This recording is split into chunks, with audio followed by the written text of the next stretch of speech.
ಎಲ್ಲ ನನ್ನ ಪ್ರೀತಿಯ ಸೆಲೆಬ್ರಿಟಿಗಳಿಗೆ ನಮಸ್ಕಾರ ಹೇಳಲ್ಲ, ಇಲ್ಲ ಥ್ಯಾಂಕ್ಸ್ ಹೇಳಲ್ಲ, ಧನ್ಯವಾದ ಹೇಳಿದ್ರು, ಏನೇ ನನ್ನ ಪದ ಯೂಸ್ ಮಾಡಿದ್ರು ಕೂಡ ತುಂಬ ಕಮ್ಮಿ. ಯಾಕಂದರೆ ನೀವು ತೋರಿಸಿರೋಷ್ಟು ಪ್ರೀತಿ, ಅಭಿಮಾನ ಇನ್ಯಾವತ್ತೂ ಅದನ್ನು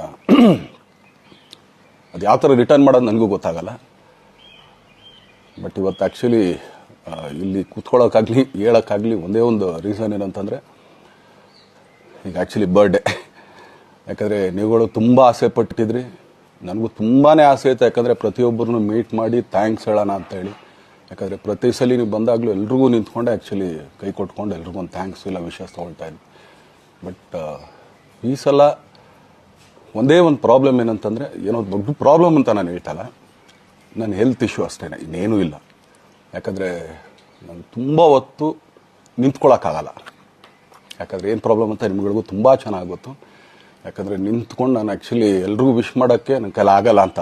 ಯಾಕಂದರೆ ಯಾವಾಗ ಇಂಜೆಕ್ಷನ್ ತೊಗೊಳ್ತೀನೋ ಒಂದು 15-20 ದಿನ ಅಲ್ಲಿ ಬಿ ಓಕೆ. ಬಟ್ ಆಮೇಲೆ ಮತ್ತೆ ಅದ್ರ ಪವರ್ ಕಮ್ಮಿ ಆಗ್ತಿರಂಗೆ ಪೇನ್ ಸ್ಟಾರ್ಟ್ ಆಗುತ್ತೆ. ಸೊ ಆಪ್ರೇಷನ್ ಅನ್ನೋದು ಕಟ್ಟಿಟ್ಟು ಬುತ್ತಿ, ಅದು ಎಲ್ರಿಗೂ ಗೊತ್ತು, ನನಗೂ ಗೊತ್ತದು. ಸೊ ಅದಂತೂ ಮಾಡಿಸ್ಲೇಬೇಕು ನಾನು. ಆದರೆ